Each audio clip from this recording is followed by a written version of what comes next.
Firstly, I'm informed I am not a suspect in this investigation. The investigation is into certain other people allegedly advancing the goals of a foreign government, namely the People's Republic of China. I'm not sure what those goals are. Let me tell you at the outset, according to what I've been told, that this is a federal police investigation. I have never been introduced or made aware of any ASIO officers, either at my home or in my parliamentary office, during the execution of the search warrant. I have cooperated and will continue to cooperate with the investigation, subject to legal advice and exercising my rights to silence as any citizen is afforded. Can I say that all the officers have been courteous and professional in the way they have conducted themselves.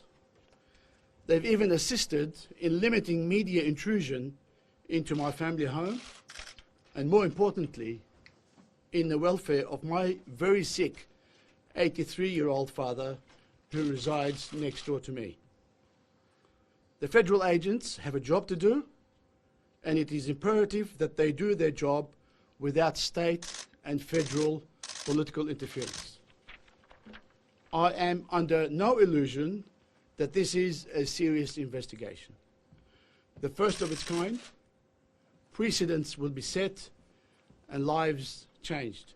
Sadly, the political lynching has already commenced. Let me tell you, I have done nothing wrong. I have done nothing wrong. I have never jeopardized the welfare of our country and our people. In a democracy, you are taught to express your views, and what views I expressed on China and its leadership handling of the coronavirus was consistent with those of President Trump and Vice President Pence, as well as the World Health Organization. My views on China are, in my opinion, views that any Australian is entitled to have or to refute. Spin doctors will inevitably enter the fray. Each will seek to outmaneuver the other for political advantage over their opponent or to advance their cause. I'm aware that what might start as perhaps a police concern could quickly become a political witch hunt. A by-election for a federal seat is just around the corner. Judging from the political and media commentary against me in the last 2 days, I suspect the media investigation will turn ugly. With that in mind, can I ask the media, please? Can I ask media outlets to please revert to the basic journalistic principles of objectivity, courtesy and respect for the family of those being investigated, who do not deserve the harassment and the intimidation meted out which has been undertaken to my family in recent days. Please keep in mind that the lives of innocent people depend on the way you conduct yourselves. As you are aware, the Australian Chinese community has been under sustained political, racial and physical abuse. They do not deserve the slander that they have received, and they certainly did not deserve the abuse and the violent physical attacks they have so far sustained. Chinese Australians are a humble, law-abiding group of citizens who go about their lives in peace, looking after their families and minding their own businesses. I am proud of them. I am also proud of my association with them and proud to stand up for them in these tough and unjust times. I will continue to stand up for them, as I have for all Australians, irrespective of race, colour or creed. I have been involved in the Australian Labor Party for the past 38 years. Throughout these times, it has been an honour to serve the many multicultural communities that I value and respect. The proudest moment for me in the New South Wales Parliament was the time when my motion to raise the Aboriginal flag in our nation's first and oldest parliament was carried. The last couple of months, in particular, the last couple of days, have been a tough and traumatic experience for my immediate and extended family and friends across New South Wales, with terrible media allegations thrown at me, including treason, together with all the connotations that it entails. The investigation has barely commenced, and I'm not, as I've said earlier, I'm not, as I have said already, a suspect. As a state MP, a backbencher in opposition, even when I was opposition whip or the assistant president, I was never a member of the shadow cabinet. I have no access or knowledge of or impact on any of the laws or secrets of the state, nor was there any campaign on my part to change the ALP's China policy. What views I have of the federal Liberal government have long existed and are well known. I have always criticised and will always criticise, where necessary, the Liberal government for its policies, and in particular the policies of the current Prime Minister, Mr. Scott Morrison, and his Minister for Border Security, Peter Dutton. China has been a valued trading partner. China has been a valued trading partner, and its investment in Australia has kept our economy afloat.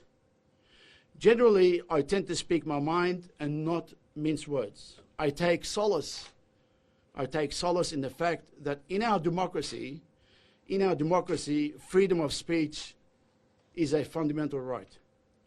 I have always stood for the oppressed, the downtrodden, and the poor. I have always argued for justice for our Aboriginal and Torres Strait Islander people, as I have always argued for the justice for the Palestinian people, for the Rohingya, for the people of Kashmir, and many other oppressed people around the world. I've also questioned the Chinese government representative directly about the treatment of the Uyghur people. My general views on China developed during my high school and Sydney University years, where I undertook various subjects on Chinese history and politics. There has been, ladies and gentlemen, much talk about my China visit. Let me say it in plain English. I have never, ever been on a Chinese government-sponsored trip. Never. I paid for all my private overseas trips. 6 of the 9 China visits spoken of involved the delivery of wheelchairs for disabled children. I paid for my airfares and I paid for my accommodation. Since 2012, I have been raising funds from our multicultural communities to help the Australian-based charity Wheelchairs for Kids Incorporated, a project of the Rotary Club of Scarborough, Western Australia, supported by Christian Brothers. Through them, I have delivered over 4,000 wheelchairs to disabled children, including children in Gaza, Palestine,